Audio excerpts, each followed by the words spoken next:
আসসালামু আলাইকুম, সবাই কেমন আছেন? আজকে ল্যাবের পরে আমাদের একটি প্রজেক্টের জন্য স্যাররা বলল, প্রজেক্টটি ছিল TSH।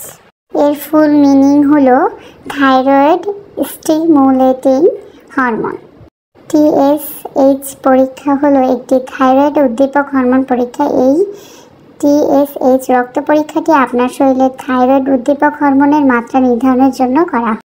এই থাইরয়েড পরীক্ষার সাহায্যে ডাক্তার নির্ধারণ করতে পারেন আপনার শরীরে থাইরয়েড গ্রন্থি সঠিকভাবে কাজ করছে কিনা।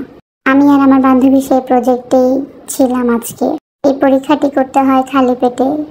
তো ল্যাবের মধ্যে আপনি আর আমার বান্ধবী খালি পেটে ছিলাম। এখানে আমাদের ব্যাচের সবাই আজকে নাস্তা করে আসছে। এক হিসেবে ভালোই হয়েছে, রক্ত দেওয়ার সাথে সাথে ফ্রিতে নাস্তাটাও পেয়ে গেলাম। রক্ত দিয়ে এবং ডিটেলসে বাবা মার নাম এবং উচ্চতা এটা সেটা আর অনেক কিছু দিয়ে স্যারের থেকে একটা নাস্তার কার্ড নিয়ে গেলাম।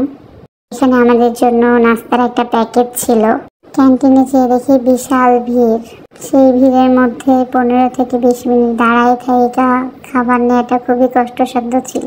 অবশেষে 15-20 মিনিট পরে আমাদের নাস্তা চলে আসছে। বলছিলাম জুসের কথা, বাট জুস তো দেয় নাই, জুসটা নিজে থেকে নিয়েছি। আজকের জন্য এইটুকুই। সবাই ভালো থাকবেন। আসসালামু আলাইকুম।